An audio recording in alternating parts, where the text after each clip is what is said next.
Okay, so we called the meeting to order at 6 o'clock. We've got a full board here, very uncomfortable table. Next time I'm taking that chair. Members of the public, I got Randall Johnson. Wow, Randy does Zoom too. He's like a Renaissance man. Randy, Amazing, huh? you got anything for us, Randall? No, we're going to sit and listen to you, my friend. Okay, buddy. Thank you. Oh, I had somebody else there, but they moved around. Oh, you got a whole bunch they'll of people keep coming in. bouncing as I let them in. yeah. Okay, Cordelia. She's on two phones. No, it's like your iPhone gets Oh. different numbers and names depending on which version Is you're on. Ashley a staff member? Okay. Cordelia, anything for members of the public?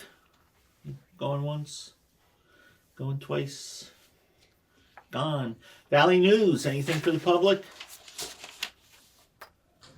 Okay, thank you. Bridget, Ashley, and Heather, anything for members of the staff? I have nothing at this point. I don't know who that was. Bridget, thank you, Bridget. Ashley or Heather? Not at this time. I'm all set. Thank you, Rich. Hey, thank you, folks. Old business, 26. Oh, you got somebody else coming Yeah, in? we just keep coming in. Who is it? That's Oh, where- Gregory. Gregory? Greg Frost? Yeah, but where is, Mark Cerise just taking no, me but to where is, Meredith. Meredith isn't there, is she? No, I don't see her. Mark is public, right? Mark Cerise, yes. Mark, I'm sorry, you kind of joined late. We were through members of the public, but we'll give you one quick chance if you got anything for us, sir.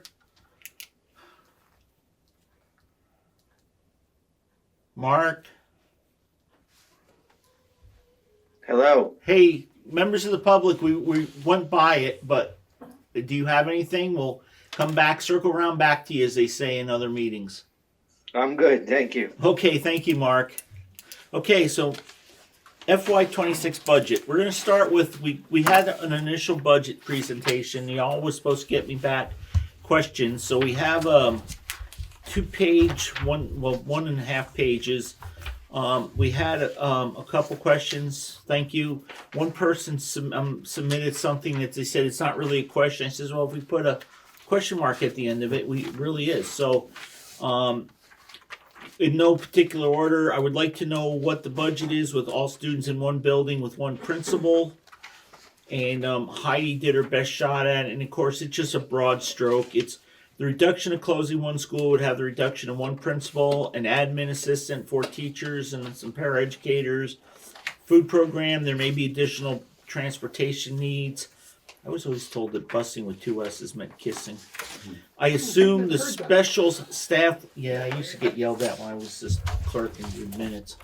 I assume the special staff would gain more hours at the school due to more students, so I'm not reducing those staff. Only 1 nurse, 1 guidance counselor, 1 after-school program would be needed. So the big picture reduction would be around 1.1 million. Of course, that's something that we can't just do as a board. That would be something that would require approval from a whole bunch of places. So, but it is a good number to know, or it's good so that we have that.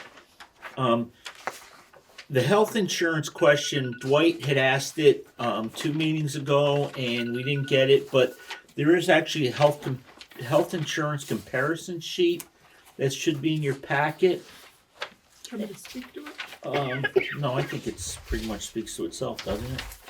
Where is it though in the packet? Just I didn't the next copy it. page after the. Probably towards the end. There it is. Right there. Okay, so the health insurance, if you look, how you went back to FY21, and the percentage health insurance is a percentage of the budget, which it had gone up, but it's going down a little bit this year. So it's this year, then the proposed budget is 6.67% of the total budget. Last year it was 6.86. In 21 it started out as 4.38. I don't think we were under the statewide. When did we go to the statewide plan? Hasn't it been in effect since at least the merging? Yeah, so Probably. about so a it's year or two probably before that. 21. So Yeah. it started off saving a little bit of money, and then the total, the health insurance cost is $500,000, just shy of it. But It doesn't go up that much from last year because I believe there was several positions that were budgeted that for health insurance that people didn't actually take. I just wanted to put Yeah. that out there. That's why you're not no, seeing as much of an and increase. again too, if we even have the same number of people using it, but a Change bunch of the people plan. change from family to single or 2-person plan. So it's not an exact science on that, but it's a good number to look at. And it is about, I thought it was going to be at 5%. It is a little high, but again, if staff changes, it could, it could always change. Secondary education, total number of expected students in each category with corresponding tuition amount. So when I was talking to Bob about this, I said, we got that really nice graph that we put in the town report last year. That's So a different one. yeah, I know. Where's that one? Right there. Yep. So Heidi just updated it, and again, remember this is projected, but the FY25 should be the correct one, right? The FY25 is the current year, and the And right, blue and- is what we're. Right, but the FY25, is that from last year, or is that what we're actually paying for this year? That's what we're actually paying for this year. Do you know how it compared to what we were budgeting for last year? I did not look at that, no, but I can bring it Okay, up. well, you don't have to do it now, but You just throw again, me. You don't tell me those things that Well- we needed it for. It's in the budget, right? The actual from last year in the budget. yeah, I know, but I don't think it's in there. It's not. I put the actual numbers in. Oh, I see what you're saying. Yeah, it would be interesting to know if we budgeted for, 90 tuition students, but we only had 87, then it would, and over the last few years, during COVID, we were under budgeted, but every other year we've been over budgeted. And again, it's a guess where, and it's I think also. it was pretty close. Let me just This go year. to this year. I think Lori was pretty right on because when I was looking at the tuition graphs that our data analyst put together, it looked like it was pretty close. I'm just going to pull up that tuition graph. Oh, you know what? If you have these graphs, can you give her screen share, because TV Land can't see it, can they? Can't see it.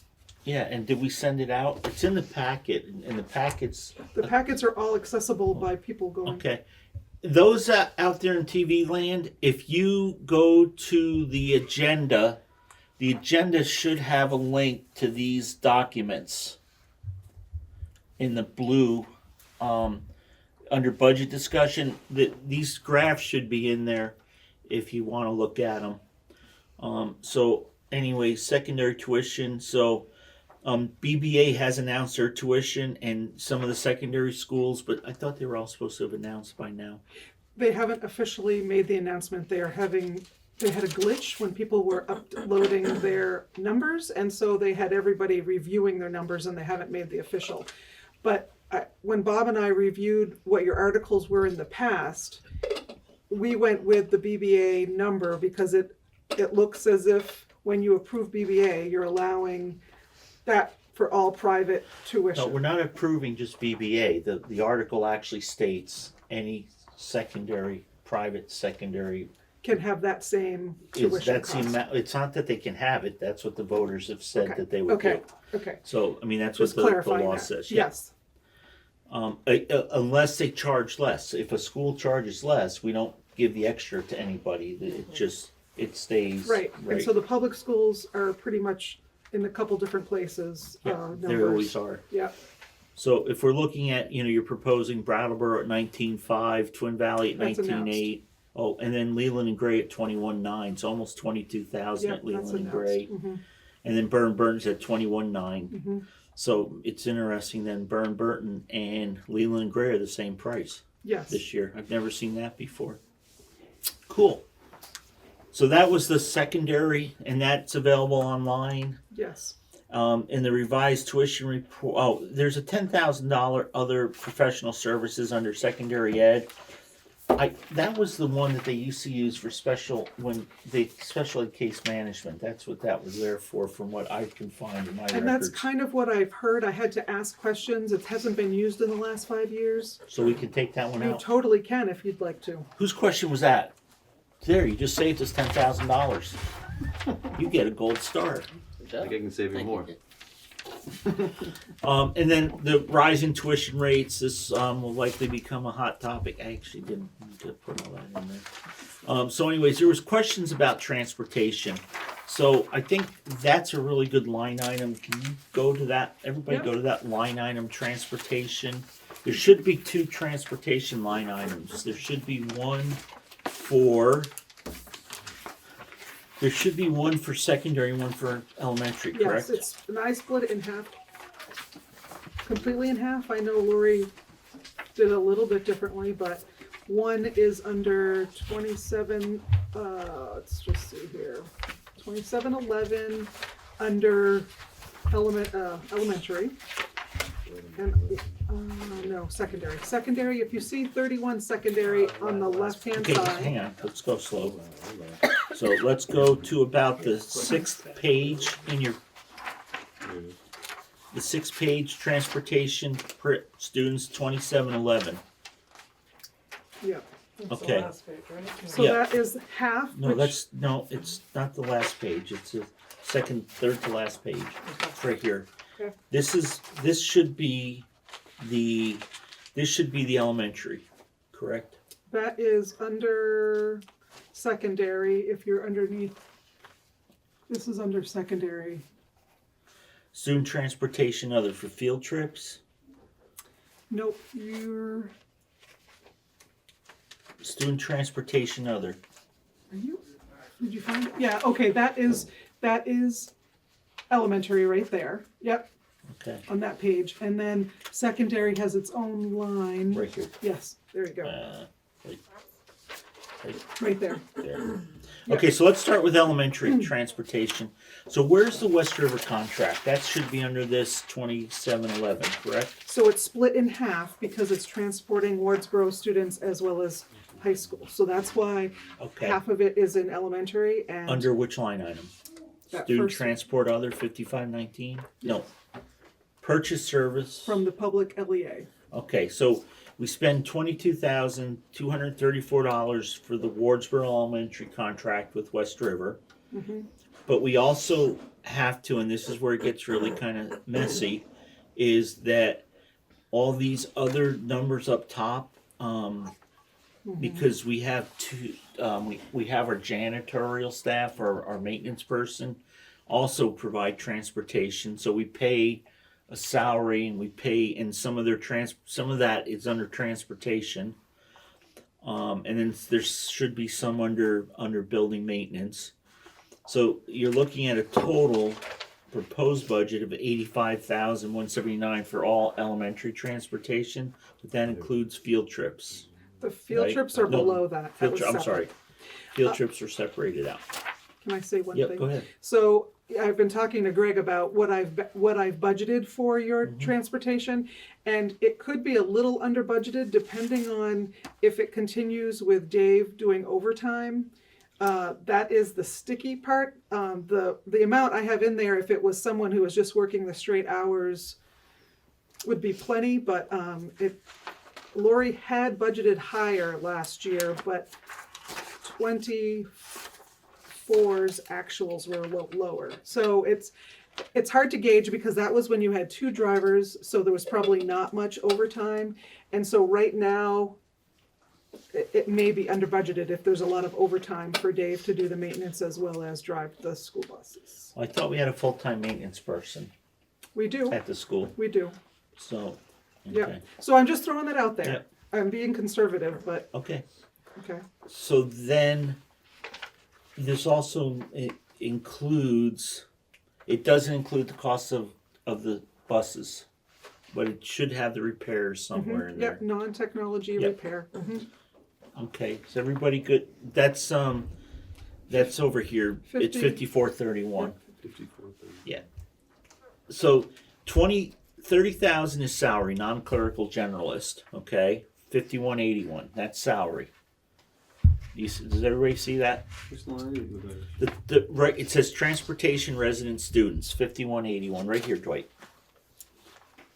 So 2711 is the category.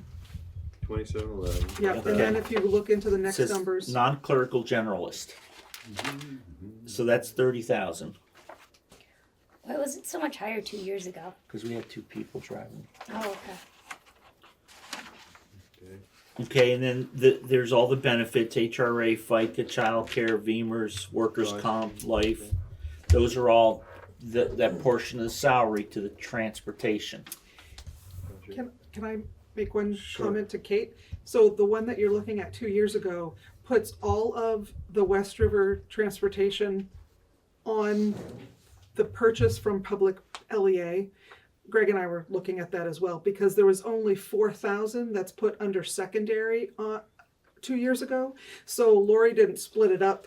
Yeah, Like, I thought we were talking about the salary line item. she was wondering why the bottom line Well, was we- so we much hadn't- higher. Were you Oh talking? no, I meant the salary line Right. 2 years ago Oh. was at 39. That was the budget for last year, for this current year. I'm sorry. And when we Oh. put the budget together, remember we had the two people, and then Yep. we all got kind of Oh, we I got see. Yep. blindsided by a change. Okay, I thought you were looking at the bottom line. Got this. Sorry. Okay. You all set? Yeah, Can I I'm move good. on? Yep. Okay. So anyways, then you go down through non-technology, repair and maintenance is bus maintenance. And then you have insurance, and then not the purchase service is what we were talking about. 4,500 for general supplies, and then gasoline. But we were told that the mover, we had been budgeting for the mover, but that's in secondary.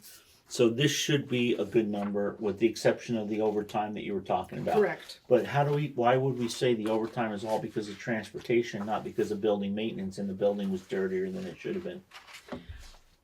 That's a great question. I feel like usually the second bus run is at the end of the day, so those hours tend to be. But I thought we were adjusting the hours because we had a full-time I know we have custodian tried. who couldn't drive.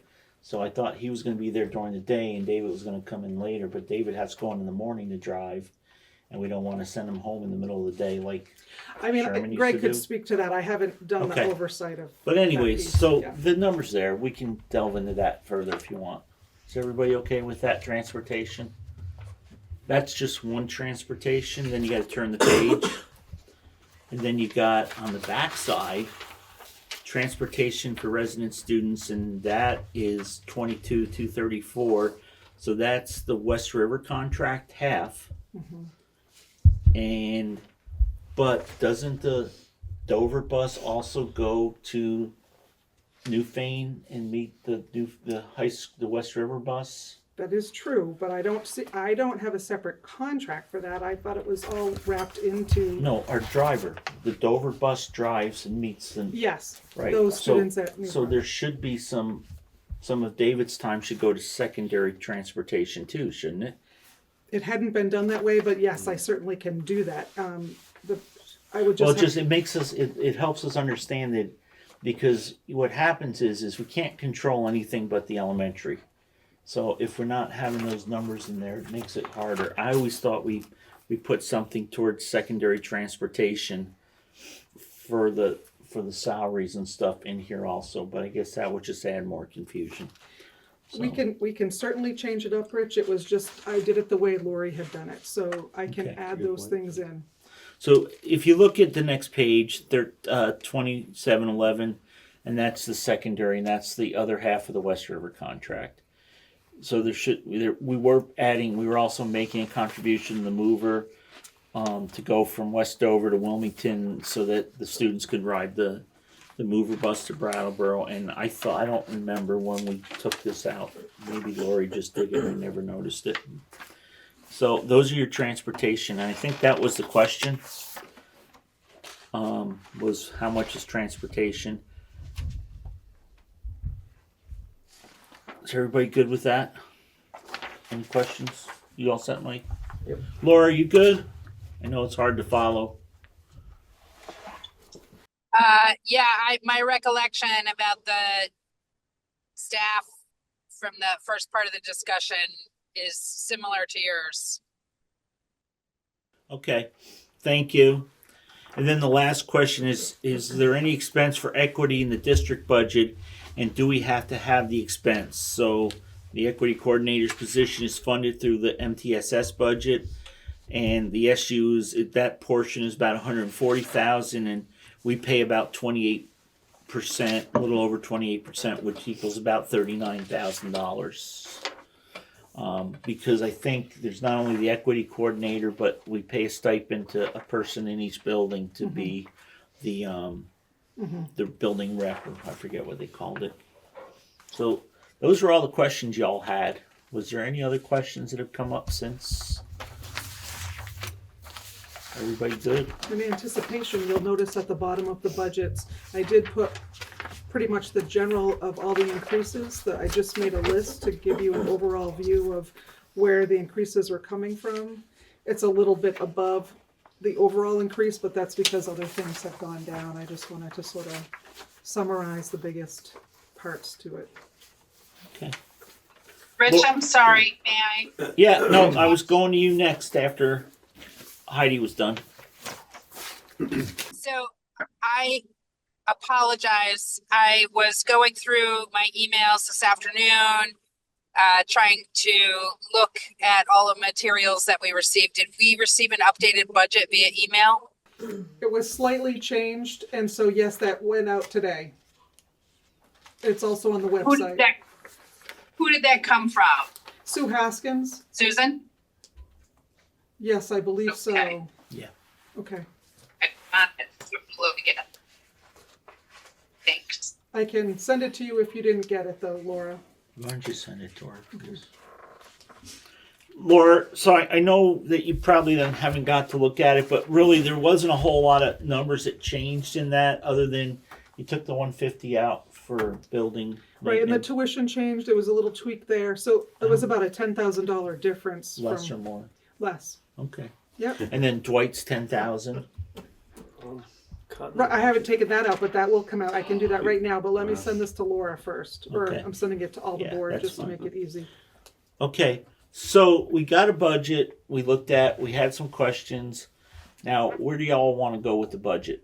Here's follow-up questions. Yeah, I'll go Oh, quick. yeah. I just wanted to, regarding the secondary students, the tuition rates, and thanks for this together, first of all. The amounts that were budgeted are just up here, fiscal 26, I was wondering why they don't match, or do they match? Maybe you changed it. She did. Okay. She said there's a You're slight good. savings. I worked on That's that, more than yeah. slight. That's a big drop.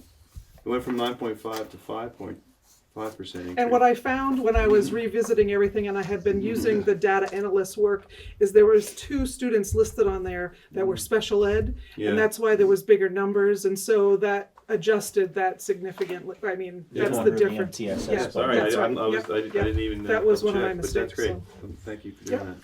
And That's it. again, just remember on secondaries, you know, a family can move out of town, and there could be three or four of these secondaries. But on the same token, a family can move into town, and there could be 3 or 4 new ones. Yeah.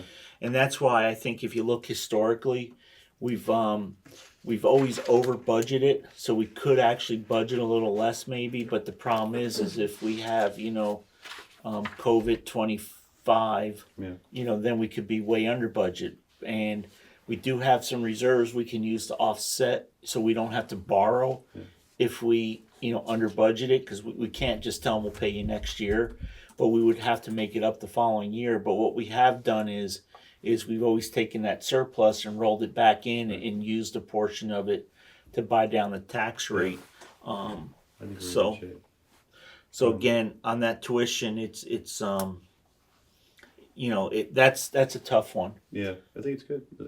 I had a question, not so much about the numbers, but the process. Do you want to just stick to numbers or regarding that? No, go ahead, because I think process is good. I'm just curious, for all the students who are attending all the different schools, how do we years ago, did we put together like a application or form to ensure that they were indeed families were There is the resident? administration does. Who oversees that? Like, how does that get happen? The building principals The building administration. principals. Okay. And then we had a really robust, I love that word, I hate it, but we had a really robust form for a while Yeah. that we would use. And then Stratton actually came up with a better one. Yes. I I remember. and- Yeah. Right. We fought a bunch in Dover before we were River Valleys, and we only won one. Yeah. But Stratton has made it a cottage industry of fighting them and winning them. Bob, do you want to talk to that quick? Is he still there? I think that has been true, although the last two they've lost. So you think, I don't know if you jinxed them, Rich, but they're 0 for 2 in the last year. But they do have a very rigorous process with an affidavit form, and they actually have a part-time person that researches and makes sure the paperwork's all been collected and then submits it to me, and then I make a final recommendation, and the board accepts it or they don't accept it. If they reject the family has an appeal to the board, and if they lose that, then they can appeal to the state. And it became really easy with that when they did the homestead, Yeah. because you have to claim the homestead exemption. You can't be a resident if you're not. Yeah, that's true. And I think that's where, in Dover anyways, we started slacking a little bit, because if they claim the homestead, and that's easy to find out, Right. then you figured at least somebody has claimed residency. Okay. Thank you. You all good? Yeah, that's it. Eli?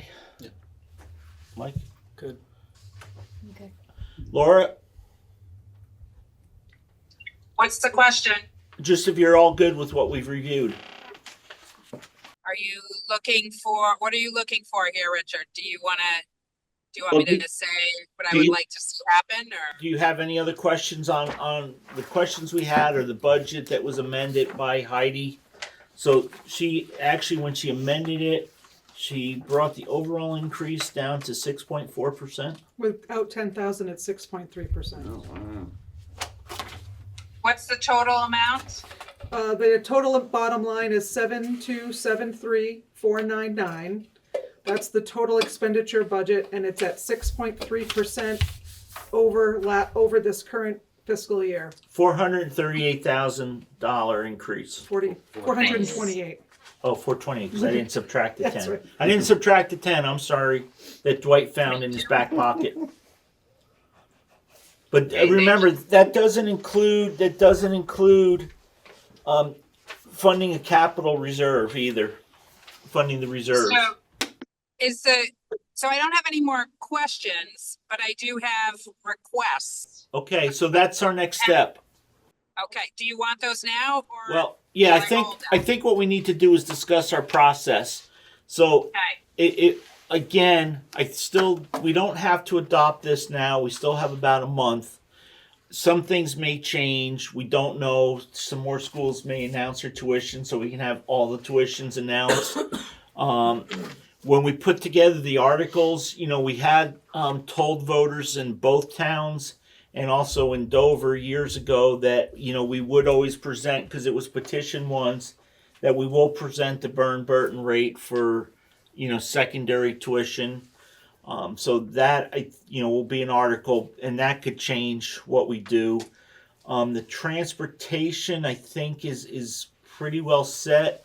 We may be getting if this rebate or whatever they want to call it, grant, doesn't go through, we may have to look at our transportation, putting more money in the reserve for transportation. And plus it'd be really interesting to see where we go with the proposal from the education department and the governor, and what legislature does with that. I think that will kind of lead us to where we want to go with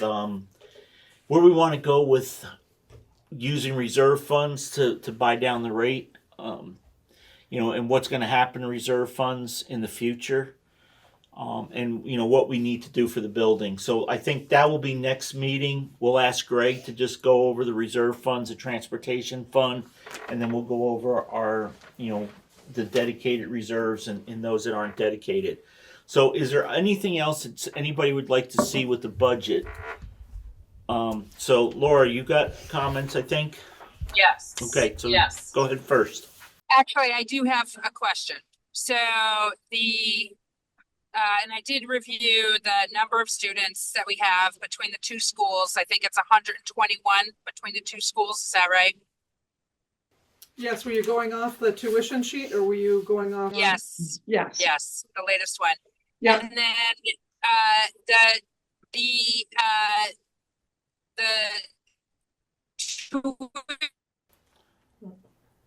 We're starting to lose you, Laura.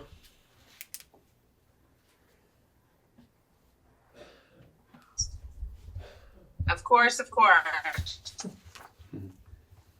Sorry. Do you want to go to somebody else? Does anybody else Come have any? back to me. Yeah, we will. Does anybody else have any comments?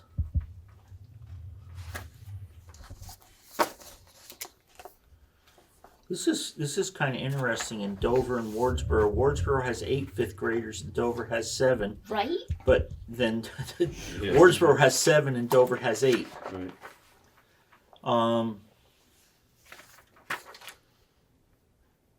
Oh, for 6th grade. Well, Yes, that's what I was 5th saying and to you guys 6th. about the 5th and 6th grade at Wardsboro this year. Is the same Is size. a giant classroom, and then Dover has 2 tiny classrooms or 2 much smaller classrooms. And this is the residents. Those It's ones. not like who's in. So you've got some Dover residents in Oh, that's Wardsboro true. and vice versa. So these are the based on residents. Students. Oh, based on residents. Right. That's Okay. not in the class. In Dover's isn't necessarily in Dover. It's just the number of kids attending school that reside in Dover or reside in Wardsboro. Because didn't that 6th grade class in Dover drop down this year, like in the Yes, Dover because building? I think some left. Some you At have least one left. came to So Wardsboro. Yeah. between pre-K and 6, it's 109. 121 pre-K and 6th. Oh, I just added 119. Oh, your computer's smarter than me. Okay. That was the Doesn't number take Laura much. threw out. Okay, so yeah, around that number. Yeah. So Laura, can you hear us again? No, you're I mute. can, yes. Okay, so go ahead. It's 121 total students. In And then the amount that we have on that sheet, the tuition amount, is the amount that we're paying for all of the private schools, is that the extra money that we're paying on top of what the state tells us we have to pay, or is that just what the state tells us we have to pay? No, that's the Burton rate. We always use that.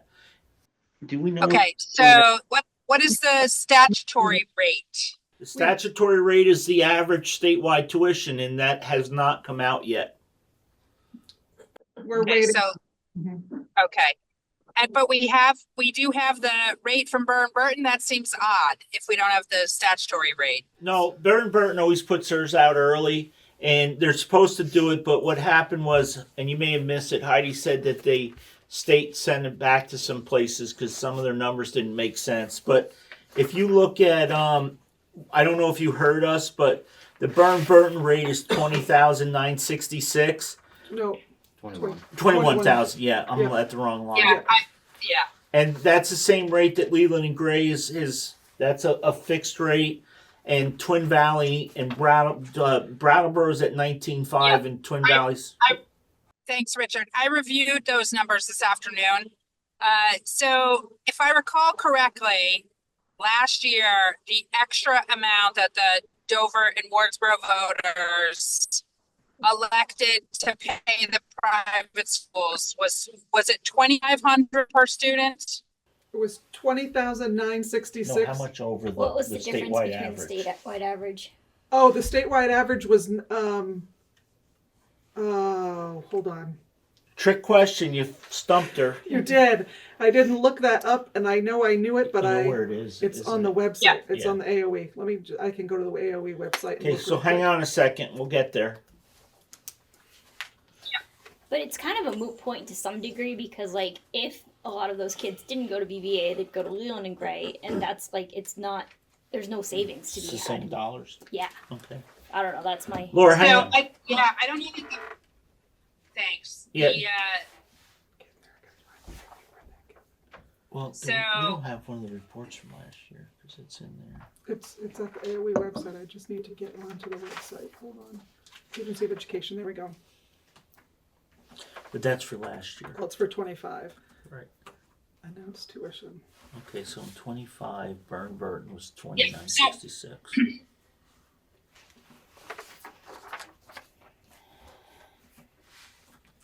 Anyway, we have 60 students that we are paying extra more than we are statutorily required to.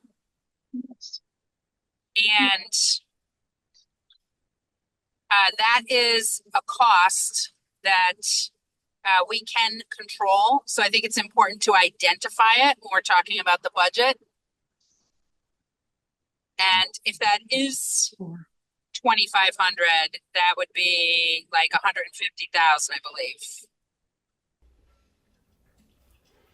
Yeah. $11.92. It was about $1,200. $1,200, excuse me. Yeah. So then this year that would be 60,000,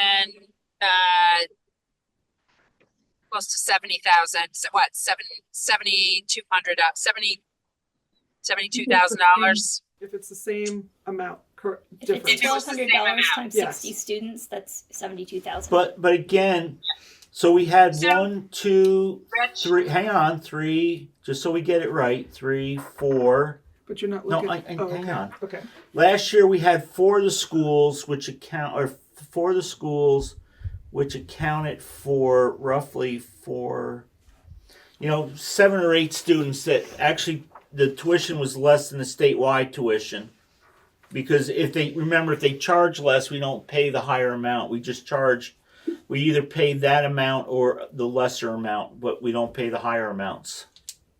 Okay, so I think we had roughly 60 students going to private schools this year that it looks like we are calculating to pay more than the state requires us to. So I would like us to discuss as a board whether or not we want to recommend that. I know that we always put it on the budget, Richard, so you don't need to remind me of that, my friend. But I would like the board to discuss if we want to recommend that or recommend against that. I would like us to discuss the number, and I appreciate every person who works in our building. The fact of the matter is how much we have to pay for education is tied to the number of students that we have. And we also have a situation where, our taxpayers are looking for some relief, not just a slower rate of increase. They're looking for some relief. And so I know we don't get to tax rate until we get to the end of the budget. But I am looking for us to look at places that we could cut that would, I'm not sure that it makes sense for 120 students for us. I'm not sure it's the most efficient use of tax dollars for us to maintain 2 buildings with 2 full-time administrators and 2 full-time guidance counselors for 120 students. And, I've been public in my suggestion that we should look at a way to, explore a new building or a single building. I do not want to in any way decrease the quality of the education for our students. It is so imperative for our communities that we offer high quality education. But the fact of the matter is we are losing students, and 120 students in 2 buildings with 2 administrators and 2 guidance counselors is very hard to defend in this budget frame. So I would like us to talk about that, and I would like us to talk about whether or not we will recommend or for or against the extra money that we are paying to private schools. That's it. Thank you. Okay. So I want to break your request into a couple sections. So when we actually do the articles to vote on, when we approve the articles, which is in a few weeks, how about if we take up that discussion on if the board's going to make a recommendation? We have not gone either way. We've just presented facts in the past. So I think that would be a good time to discuss that if everybody's good with that and Laura's good with that. And then that way that will be on the agenda, so people would actually see that if they had any questions or comments. Are you good with that, Laura? Did we lose her again? Laura? Oh, she popped out. Oh, she's gone? No, I just let her back in. I don't Oh. know if we lost her. There, she's back. I apologize. I'm back. I don't know There was a question I did. Yeah, no, the question was the amount we pay for the private school tuition. You know, when we do the articles, when we review the articles and vote to approve the articles, let's have that discussion at that time, if you're good with that. That's fine with me. My request is just that we have a discussion Yeah. about whether or not the board will recommend for or against. Yep. Okay. And I just commented we've usually just given facts and we let the voters decide that one. Looking for places we could cut. So if you remember last meeting, Tracy was very anxious to talk about some thoughts she had on the budget, and I don't know if Francine has any ideas, but why don't we start right there and ask them. Again, we were supposed to look at the budget, digest it, and see what we had. So,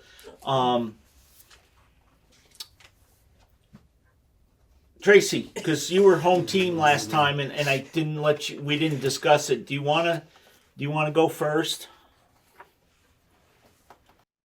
I would love to, but as directed by my superintendent, we were supposed to talk about additions tonight and not deletions. Okay, cool. So I know Francesca wants to talk about the need that she has, and I feel it's only fair to let her talk about that first before we discuss what pieces that we could take out that would have the least impact on our student body. Okay. Okay, so I guess that's a little different off of what Laura's asked for. So then let's move forward with Laura's request. So she's asking, do we need to have 2 full-time principals and 2 full-time guidance counselors for 120 students? I know in the past the AOE has recommendations that, you know, you should have a full-time librarian for every 300 students. So, you know, we had adjusted our librarian to meet that guidance. We had 100 students at the time, so we went to a third time. I think Tracy is a full-time administrator, but I think you also do some instruction. I do some. I find that there's some barriers in my day sometimes to be able to do that. And one of my requests as far as a student-centered budget kind of takes that into account. Okay. But yeah, I do some interventions. And can you give us a percentage? Is it 10%? That's what's tricky. Like some weeks it's 20, some weeks it's I know. nothing. Can you give me an average? So if it's some weeks it's 20, some weeks it's nothing. That average is 10. 15. Okay, and we're not asking you to punch a clock every time. No, I get it. Okay, so about 15% is instructional intervention. Mm-hmm. Is there any other things that you do that would be like? Do you ever fill in for a teacher if they leave? Is that part of this 15? I mean, no, it's in addition. I mean, a lot of times if I have to sub for a teacher or for the admin assistant or whatever, that means interventions don't happen, and that's kind of one of the issues. barriers that I have. Yeah. Tracy, can you answer that same question? Yes, I do sub in my classrooms when we cannot find one. Like Francesca, it's hard to put a percentage on it, but like if the admin assistant's out or the nurse is out or a teacher is out or somebody needs extra, like I'm always giving my time to my students. I mean, so could you say like 5 or 10%, or is that low or high? Or I mean, just again, a ballpark number for us. Yeah, 10 to 15% of the time. I really don't know. That's hard. Okay. No, and again, it's I don't want to put you on the spot, but just so we did have, if you remember back in November in Dover, we had a Dover resident come in and ask that same question, and Bob was going to look into that for us. But do we need 2 full-time administrators? So Bob, person in the waiting room. oh, how'd you see that? It's very tiny. Yeah. And has Meredith showed up yet? No, this wasn't on our calendar tonight, so maybe she missed it. Oh, hey Bob, can you speak to that? So the AOE has for guidance around administration that you have in essence a 0.1 FTE for for every one, 0.1 FTE in principal for every one full-time teacher. So if you have 10 teachers, that's what gets you to the place of requiring a full-time principal. So, you count up your staff and professional staff, and you see where you're at. And if you're at 10, then that's what they use as their marker.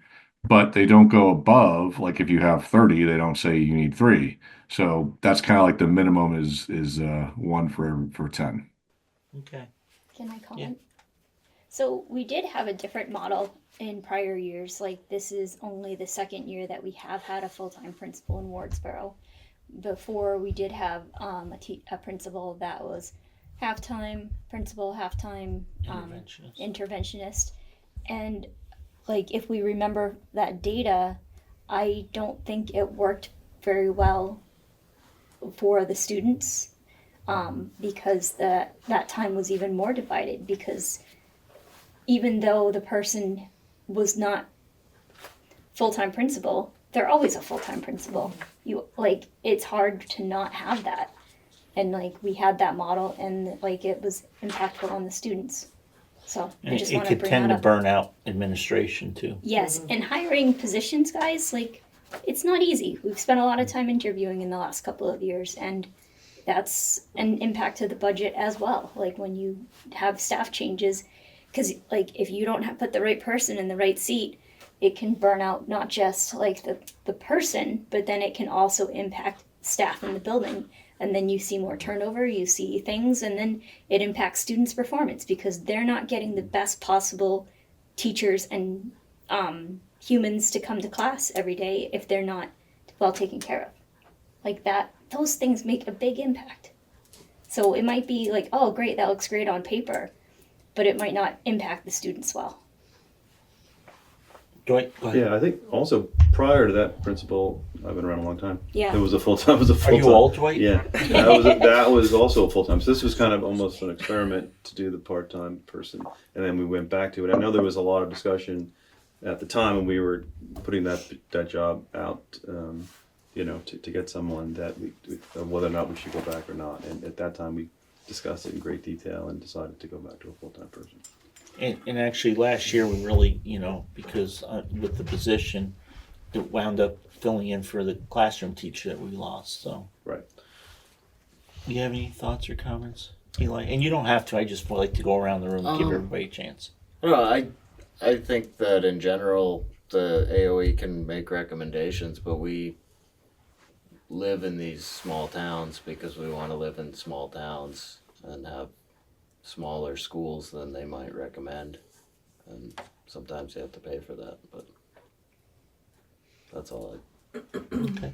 Mike? Of course I went to Marlboro, so that was another very small school, and I cherished every moment of that. But even that had a full-time principal. I don't know how a part-time principal would ever work. I've never experienced that. Yeah. But I don't. I think we kind of went off topic a little bit, but I'm not. Well, no, Laura asked about two full-time administrators, so we're Gotcha. covering. All right, so we're still we on. broke her request into If three you have the sections. two buildings going, I think there's no doubt there needs to be 2 full-time administrators. Okay. Laura, do you have any comments after you heard input from everybody? Yeah, I certainly can agree why and understand why if we have 2 buildings, the administrative staffing model works. We are losing students.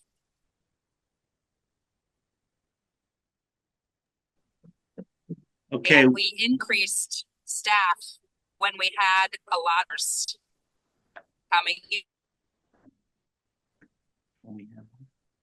And we've not decreased staff now that the federal dollars have gone away. I don't think we increased staff because of the federal dollars. I think we increased staff based on the need of the students in the building.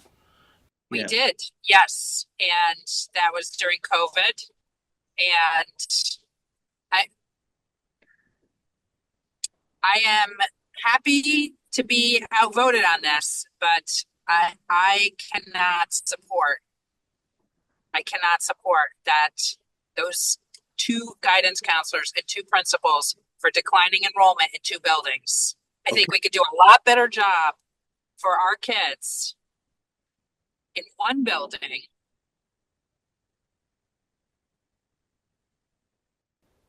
Hey, Laura, you were cutting out a little bit, but we broke your request into chunks. So we were just talking about administrators. The next thing was going to be the counselors, okay? She's still there. Laura? She's still there, but she might have gone out for sound.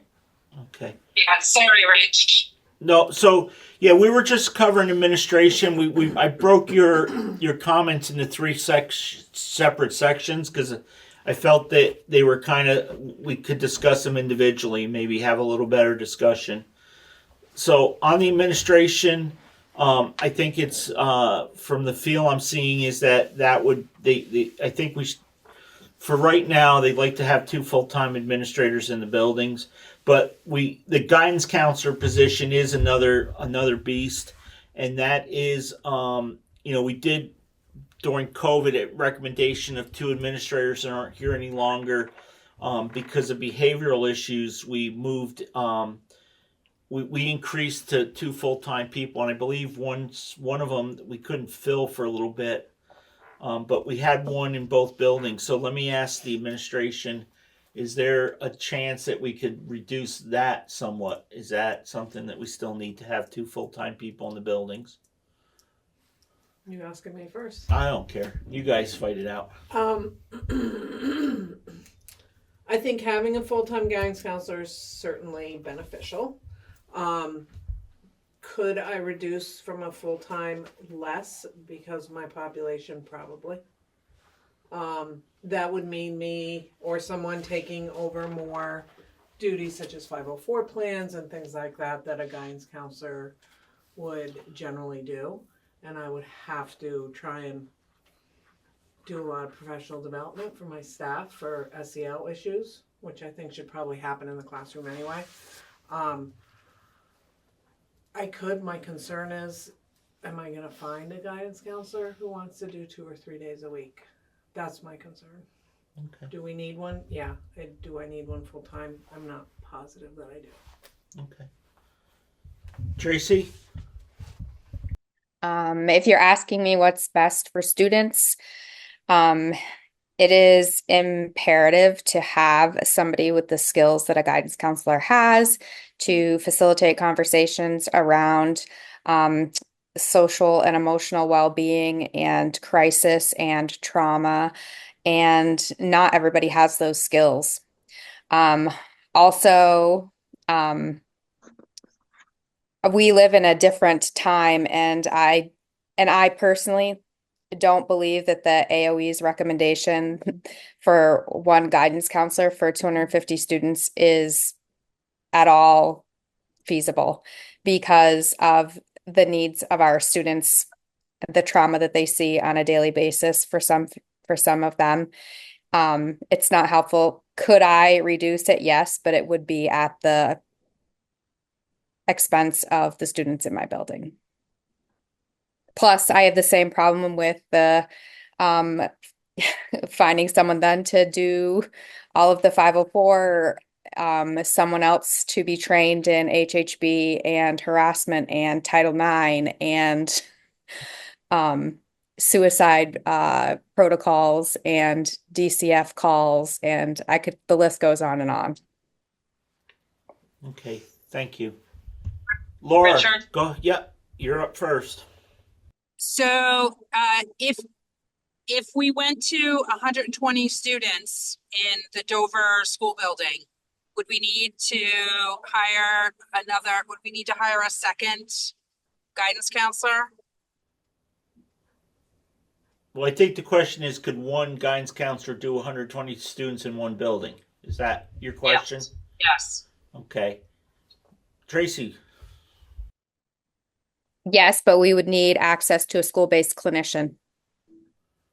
What do you think? I think it really depends on the population. I mean, I came from a pretty large school and we had one guidance counselor, but we also had a social worker in the building. So, and it was in a different town with different needs.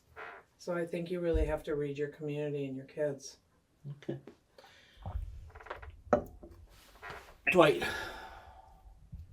Nothing. I have nothing to add. Eli?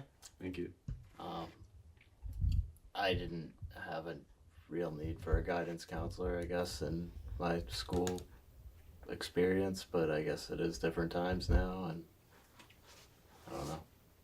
Okay. I mean, you don't have to. Yeah, I just go around so you yeah. have the ability. Yeah. You don't have to ask anything. Or Mike, you all good? Yeah, during high school, I don't believe I even met my guidance counselor. But again, going back to small town roots, I believe Marlboro had a feller by the name of Mr. H, nice guy, came in a couple hours on odd days, pulled a couple kids out, played games. But again, times were a little different.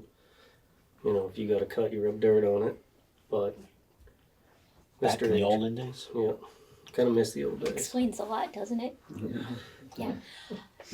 So, like a couple years ago, we did have one full-time person between the two buildings. And then we did increase that based on the advice of the administrators. And I don't have enough access to the schools to know that if that would make sense to go back to that model. I think that's something that maybe could be explored, but I don't know because there are a lot of more factors than there were, and we are still seeing the after effects of a global pandemic. We're seeing the effects of a country that isn't moving in a great direction, and that empathy is becoming a lost art. And so guidance has become pretty critical to help students move forward so that we can hopefully remedy some of those situations. So I'd be really remiss, and I don't think I have the level of expertise to say, oh yeah, I totally think we should chop one and go back to that old model, because I don't have enough knowledge about the needs of the students in these two buildings.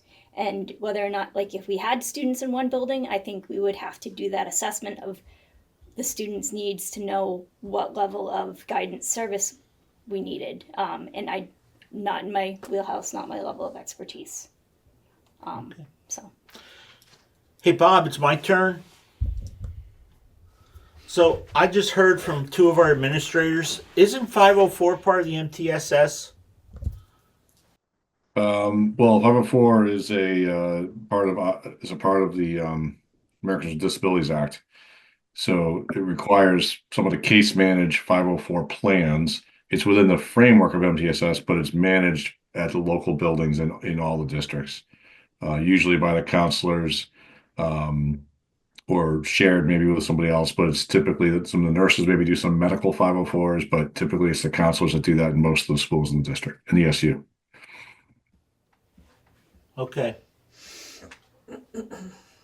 And I was just going to add one thing, Rich, to the back and forth about the how many councils would you need in a building, and I think as probably people realize there's economies of scale when in Laura's suggestion having one building together, and and two full-time councils would probably be too many. But as Francesca and Tracy both point out, there's other types of support positions that could be valuable for our kids depending on what the needs are and all that as well. So, but from the standpoint of an actual school counselor, I think one would be sufficient for a school that size that you were describing.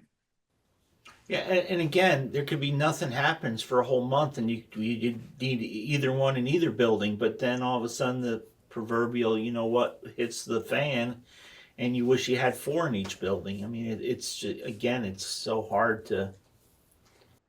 Yeah, these guys are generally pretty hopping, is my guess. They're supporting teachers, they're meeting with kids, they're talking to parents, they're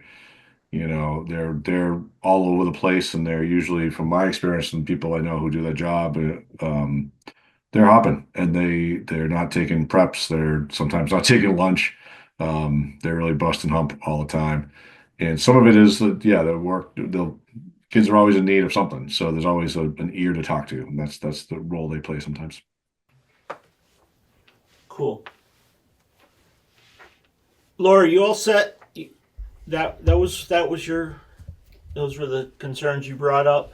There's a hand from the public. Yeah, I appreciate all of the perspectives and just like to assure all of my fellow board members, the administrators, and parents and voters, I believe it is imperative that we maintain high quality education in our district. It's crucial for the vitality of our communities and, you know, for our democracy in our communities.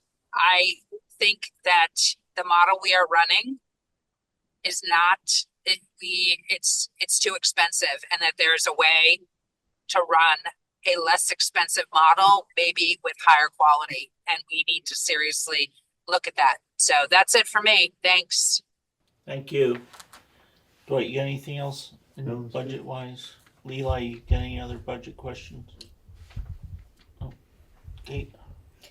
I think like the thing that Laura is kind of edging towards is like going towards one building, and like it would save us a lot of money and it would be phenomenal.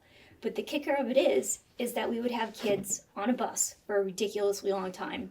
We would have parents of 3 and 4 year olds who would have to drive their students to whatever location and then go to work and do all these things. And like that kind of takes all the joy and fun out of living in this tiny small town when you all of a sudden have to drive 25 minutes each way to get a 4-year-old to their program, and then you have to like fit a whole work day in the middle of that day, and that you can't because then the 4-year-old the day ends earlier, 3-year-old the day's even tinier, and this is really hard. And that's the part that I think everybody should stop and think about. Like there would be some awesome parts about being one school for the two communities, but then there would be some really, really tricky parts. And we as a community all have to stop and think like what works, what makes sense, and what could you do?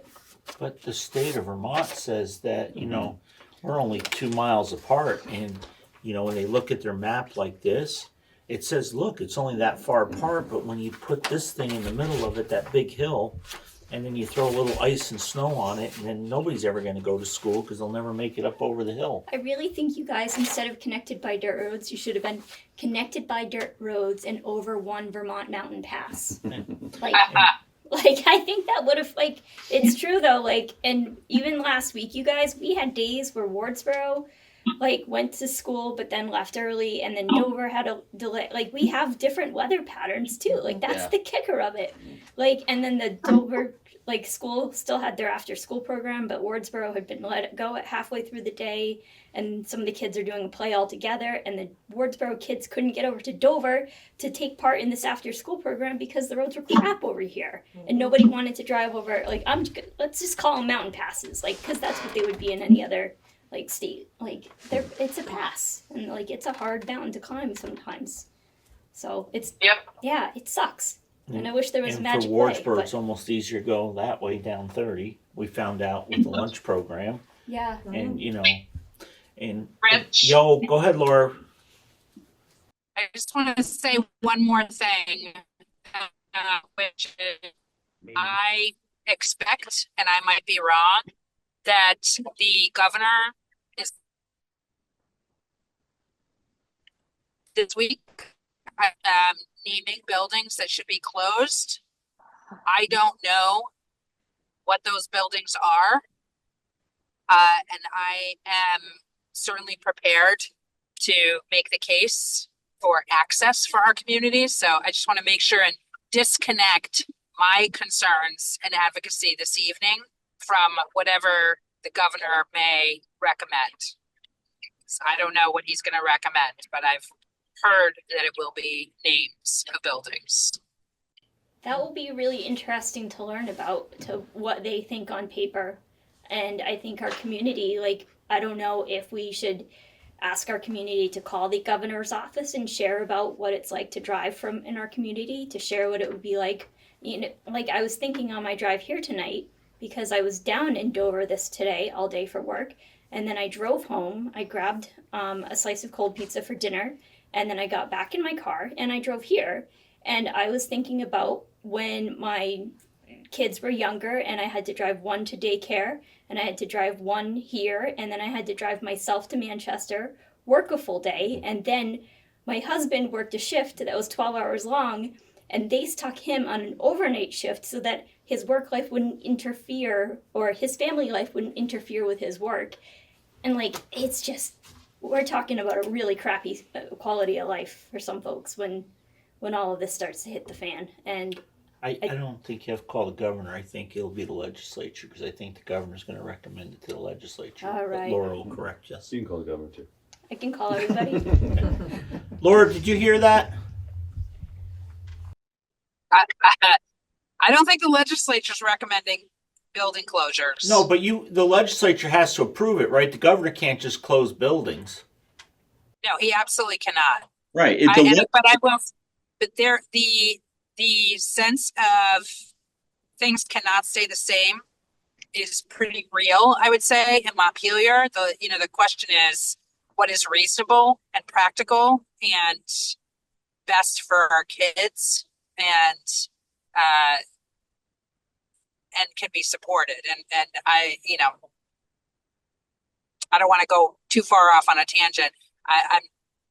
But I just wanted to disconnect my advocacy from whatever the governor might recommend. So I guess, I think everybody in our community should think about what this would look like for them if they were driving, like, a 4-year-old to school and getting to work. And, what would that story look like? And I think we should share that with people who have the power to make a change. I think we need to hear stories from our community and see what it would feel like.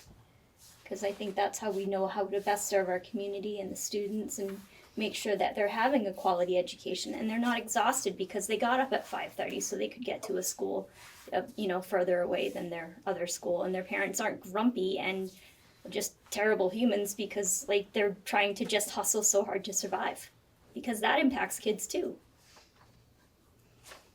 Mike, you would have liked a piece of cold pizza. It was homemade pizza. It was really good. Yeah, rub it in a little more. Oh, sorry. But again, guys and girls, when I say guys, I don't mean it sexist, but the legislature may say that there's going to be one school in all of Windham County, and you're all going to drive to Guilford or Brattleboro. I mean, and again, so it is important to pay attention. But I don't think you got a hand up. Just a second. That's fine. Okay, It's we already had Heather. We already had members of the staff, so we'll get to you in a little bit when we're done. Thank you. Okay, so where are we at with the budget then, folks? So we've got a couple things we're going to do later on when we go for the warning.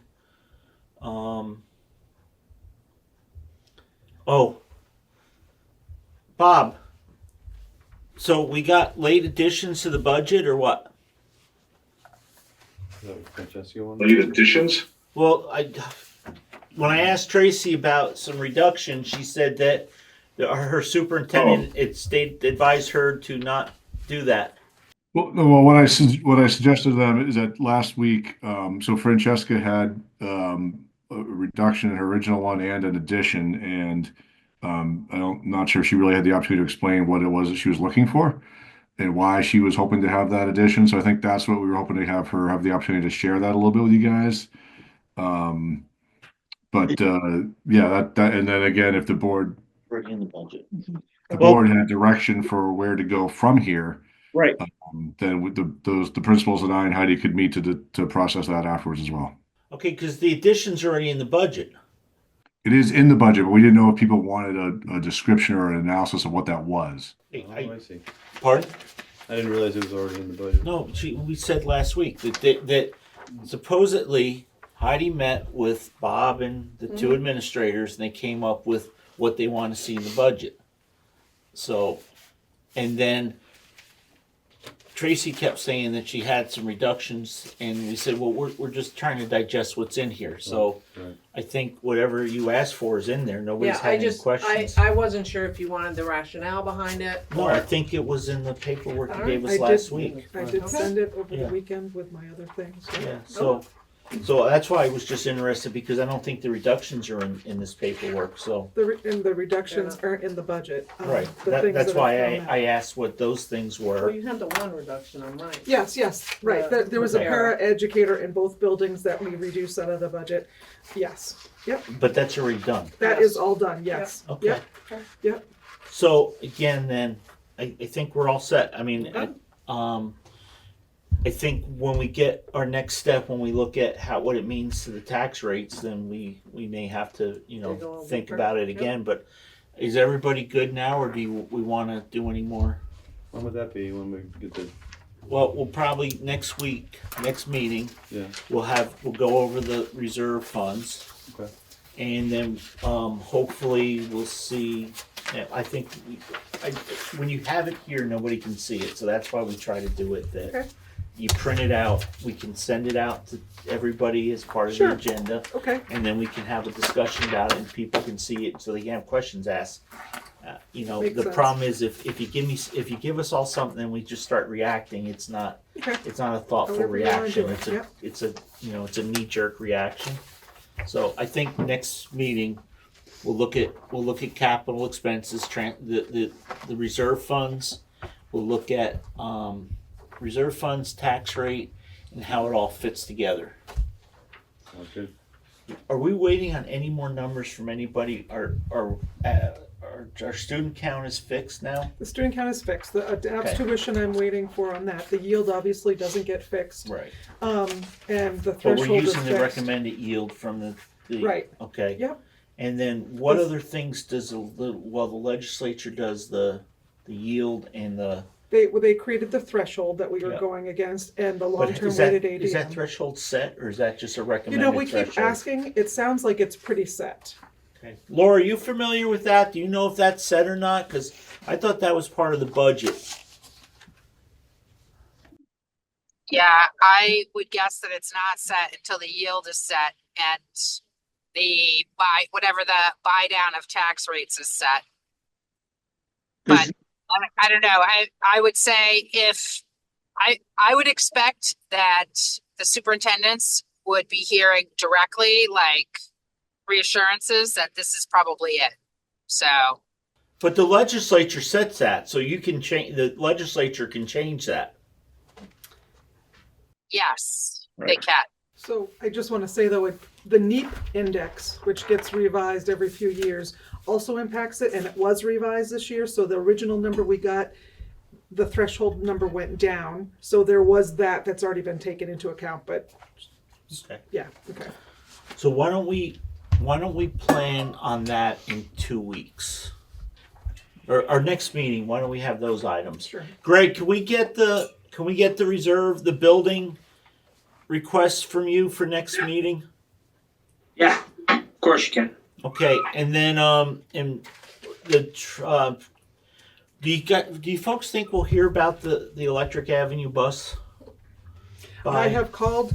I reached out to the Senator Nader. Oh. And Hashish. Not Hashim. I'm sorry. I'm What's I'm his not name? good with names. Me neither. I reached out to him. He was gonna look into it. I have emailed the EPA several times. Nobody has responded to me. Nader responded to me, the senator, and said, now that there's a hold or a rescind on that memo, maybe you'll hear more. So I think he kind of dropped it, but I've gotten no answers on the funding. Can we call a federal senator? That's what I meant. Oh, okay. That's what I meant You wanted last me, week. okay. So which one should we call? Bernie? Bernie or Welch, probably, yeah. Probably get more out of Welch. Okay. They all work together. So, I mean, if you reach out to both of them. reach out to all three. Well, you can reach out to all three, and one of them will pick it up. Okay, I will go further. Sorry. Okay, no, that would be good for next meeting too, Mhm. because that would really set us up on the Yep. on vehicles for a little while. That would probably be a great connection for you, Heidi, anyway, with the pretty volatile situation we've got going on, just to make that connection for yourself going forward. Great suggestion. I will do that. Thank you. Heidi, if you need my help with that, I'm happy to do that end of it. I know you're busy. I can do that part. I'll reach out and see how far I get. Okay. So thank you. Happy to do it. Then you're gonna give it to Dwight the Pitbull. Yeah. Sure. You know me. I'll have it. He wants We that. can both reach out. He and wants see. that electric bus in Yes, North Way. yes. Yeah. He can't wait to see that battery. Can't wait. Okay.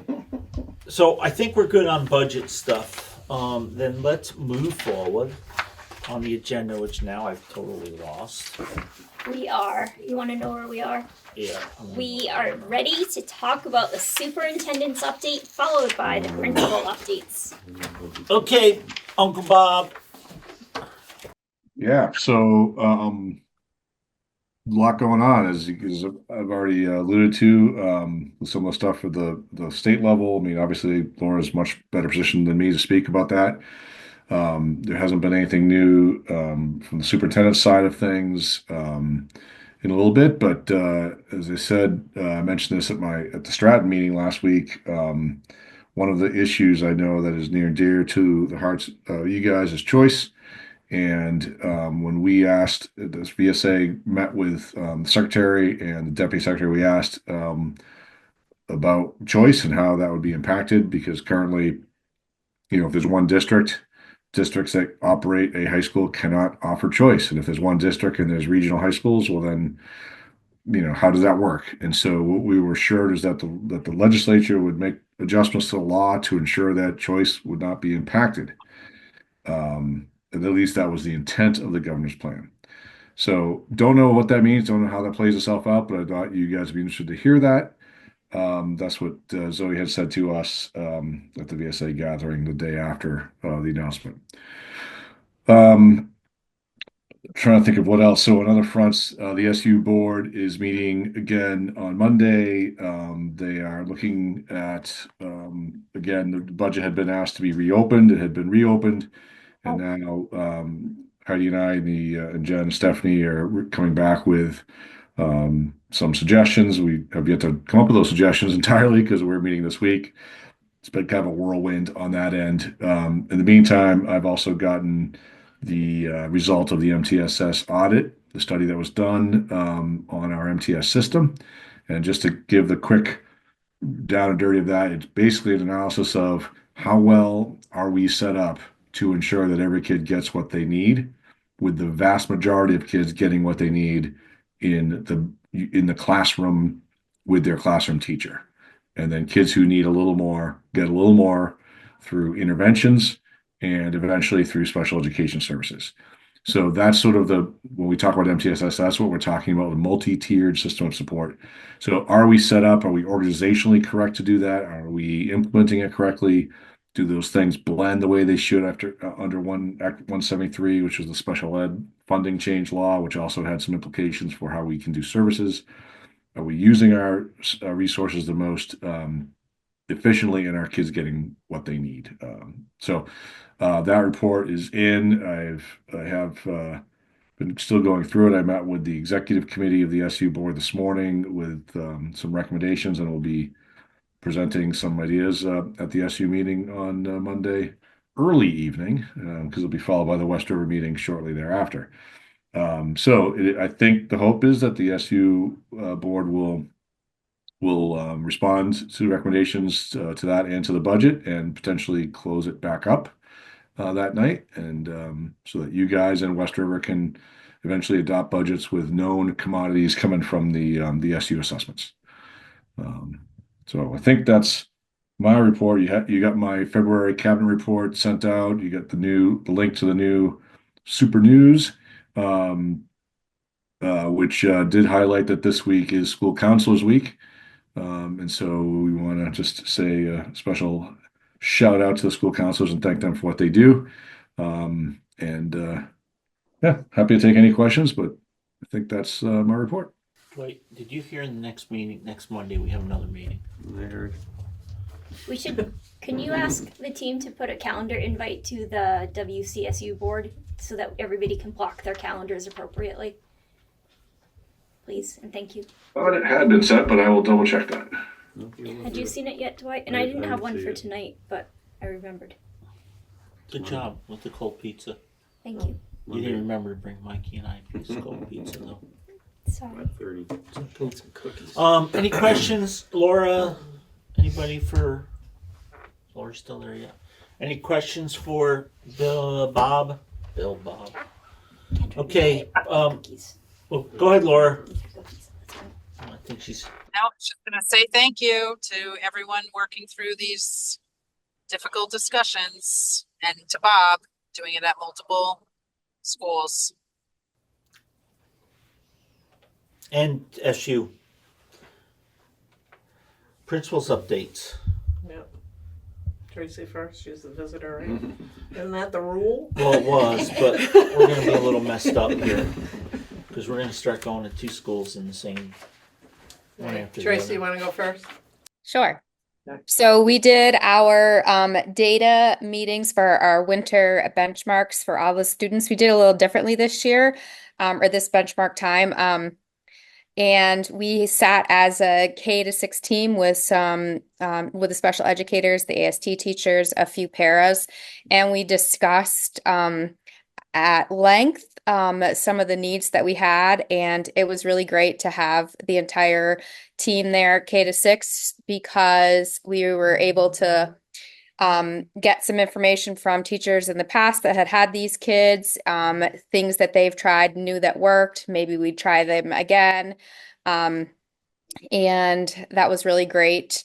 We saw a lot of progress, and it was just a great thing to see the teachers' pride on their faces when they could just share that their students had made significant progress based on the support that they're getting at all levels. That is the highlight that I have, and that is all I have to share. Was it a significant increases or? I mean, it depended on the student, but yes, for some, we saw some significant improvement. For others, it was the rate of improvement that we anticipated. So, like slow and steady wins the race kind of improvement. And to be able to have all of the teachers and support staff be able to share what they're doing to support the students in all ways. We were able to, our counselor was also there if we're talking about counselors, and she found some students that she was like, you know what, I got to check in with that one a little more regularly and those kinds of things. So just to talk about all of the kids as if they were all ours and not, segmented into silos of grades was a great thing to see. That sounds good. Congratulations. That's good that we're seeing some improvement. Yes, it is. Thanks. Anybody else for Tracy? No. Lori, you all set with Trace? I am, thanks. Okay. All right, we are also done with our benchmarking. We've had a bit of illness running through our building. I think we're here now to get sick. No, we disinfected. I Okay. promise. I think the other day, last week, we had 50% of our staff out. Oh, geez. And today we had a good number. So How we're about having students? I'm sorry. How about students? One, I think our highest we had 13 or 14 kids out. So what's that, like A third. Yeah. Wow. Yeah. So, in one of our classes, I walked in, there were 3 kids in there. Like, wow. Yeah, That's it was a big number. But I think we're getting back on the road. So we're having our data meetings tomorrow. So more to come on that. Big news, we have done a partnership with Black River Innovations in Springfield, Vermont. They run STEAM programs. And so they came down and did a presentation of the staff. The staff engaged in teams to build Lego cars that raced across the library. My team did not win, I'm sorry to say. It kind of went out the door, but it's okay. So anyway, they are coming back and they're going to lend us some kits. So 3-4 is going to model those. So more to come on that. That's super exciting. And our STEAM teacher is getting the 5th and 6th graders working on circuit boards for their smart lamps. So I'm really excited about the pace that we're moving through the STEAM program. It's really exciting and the kids are liking it. And I don't know if you saw when you came in all the cross-country ski equipment, but that's been a big hit. And our PE teacher reached out to Tracy's PE teacher, and David is going to pick up the equipment either right before winter break or right after to bring over to Dover for them to use. So Great. it's been great. All the PE classes, we had so many we had to do, and then I put it out for recess, and kids are grabbing them and going out and skiing. So it's nice to see them come in with red cheeks and happy faces. So it's been good, yeah. What's that? Yes, I Hey, think so. on the illness, we didn't have that in Dover, did you, Tracy? Just here and there. Just so, like, if you have a third of your students out for a few days, I mean, basically, are we like treading water, and then when they come back, you got to start all over again? Yeah, well, we also had 2 half days last week. Oh, okay. And So- so I mean, it's tough when everybody gets in here. Then you realize, oh, you know, I just sent out an alert today actually about influenza and some people testing positive. So Okay. just to make sure. And I think what happens is kids start to feel better, and then they get sent back in, and Too they're not early. really better, and then they're back out, and then everybody else gets sick. So and as hand sanitizer doesn't work, kids have to wash their hands. So that we've been going back to that. Well, Okay. Anybody for? We all set? Go ahead. I'm sorry. I'm bummed that the cross-country ski equipment is going away, but I'm very excited that Dover is going to get a chance to utilize it as well. So thank you for sharing. And doing it's all here that. for another couple of weeks, Kate. If you want to come over. I know. I don't know if those boots would fit her. Huh? Look Oh, kinda they small. will. No, Oh, there's like those kids size have bigger- 11 or 12s in Yeah, there. those Yeah. kids have bigger feet than me. Yeah. But my youngest, like, he actually packs his own Nordic boots from home because Yeah. they don't have tiny enough sizes for him. So, like, he's like, I gotta pack my Nordic boots. Does he need them Tuesday and Friday? Only if he wants to do it during recess. Okay. Yeah. Laura, you all set with Wardsboro? Francesca? I am, thank you. Okay. So we've got approved financials, which shouldn't be a major issue, but I want to skip around a little bit. I want to set our next meeting. So we have February 17th, but it's President's Day and vacation week. When we looked at the schedule, and we have a Wyndham Central meeting on Monday, and we got this budget stuff. Is everybody okay? Can people meet on the 24th? Is it the 24th? The following Monday. Yeah. Can everybody meet the following Monday? Yes. That was one of the things I asked, if you could check your calendars. You good? Bob, is that okay? You guys, Francesca and But I'm good. Tracy, you good? 2024 doesn't work for me, but 2025 would be great. That's Bob, and that's I know, because you just weren't. kidding. That's because you weren't at the meeting to keep Yeah. us straight. I know. But we got a time machine, in case you didn't know. We're gonna go back and get some pizza, Mikey and I. But And that'll be in Dover, right? yeah, that'll be in Dover. And then when we get around, we're gonna be a little screwy because Andy put down last time that we're gonna be the annual meeting at the Wardsboro School, but it's usually at the town hall. Okay. So can we make sure somebody reserves that? I don't know if one of you Wardsboro folks have to do that. Do we email Michelle? I don't know how. And what was the date for the annual meeting? It was April. April 29th. So we'll wind up, because our articles of agreement say that we have to meet within 10 days in the town the meeting isn't in. So I think it gets a little screwy because we're meeting in Wardsboro. So we just got to pay attention to that, and then that we just need to make sure we can get the town hall set up. On April 29th. For that meeting, yeah. So we have some chairs, and I don't know who takes the lead on that usually. What's the time? It's usually 6 o'clock at night. 6 or 7, Yeah. All right. I can call. Over Okay. there. Yeah, and then just let us know if there's any issues. And then as we get closer, I'll I'm find gonna my call there notes. anyway because we're having a dance there. Okay, I didn't have a chance to start. For the staff or for the kids? For both. Oh. Okay. And then the only other thing before Bob leaves, Heather, you would put your hand up earlier and said we get back to you in a little bit. Did you have any comments? Heather Muller? Yeah, she's still there.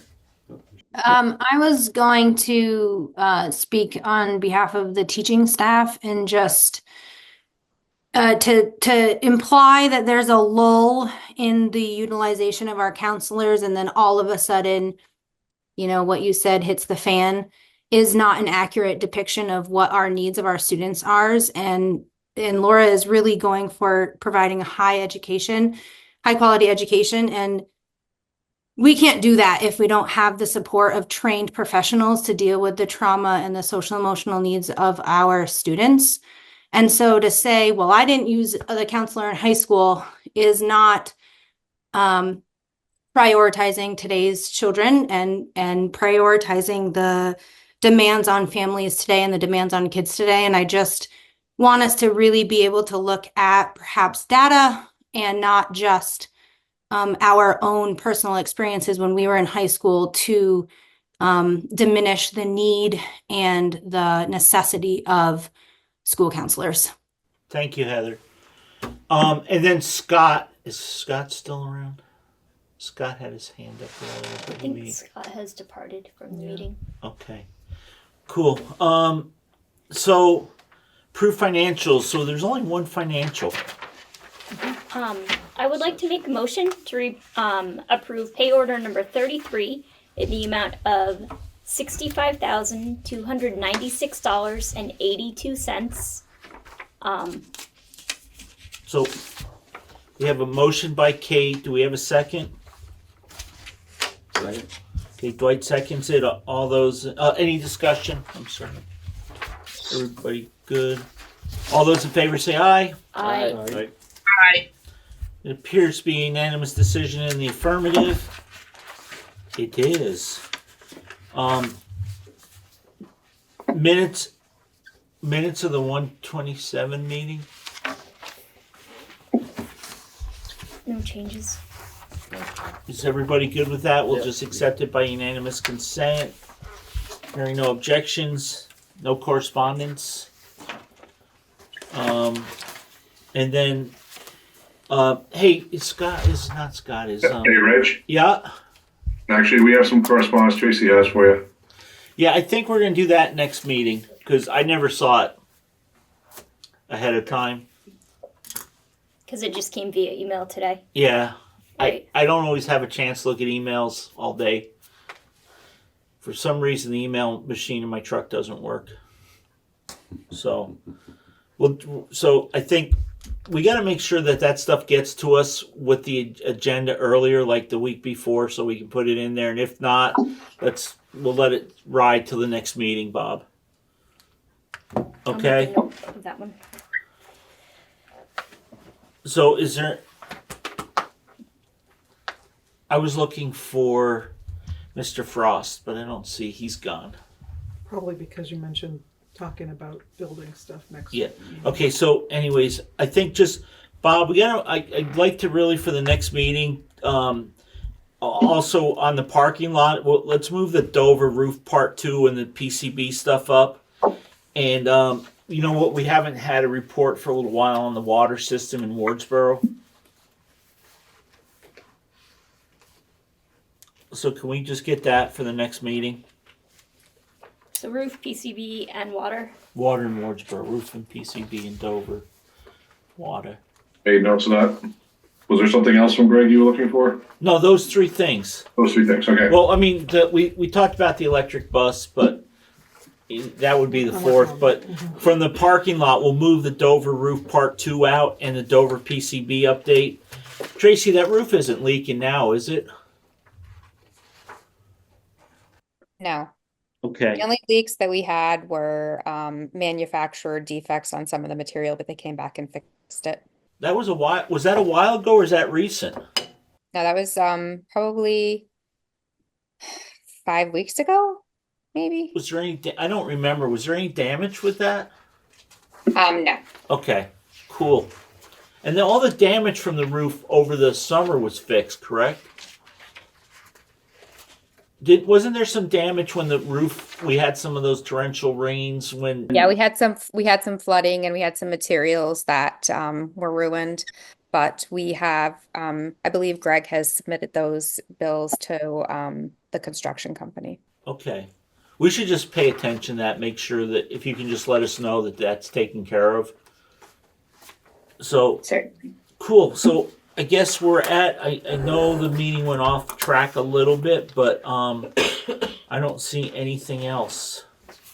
So I think we're ready to make that other motion that we always make towards the end of the meeting. I will make a motion to adjourn at 7:35 p.m. Okay. Thank you, everybody.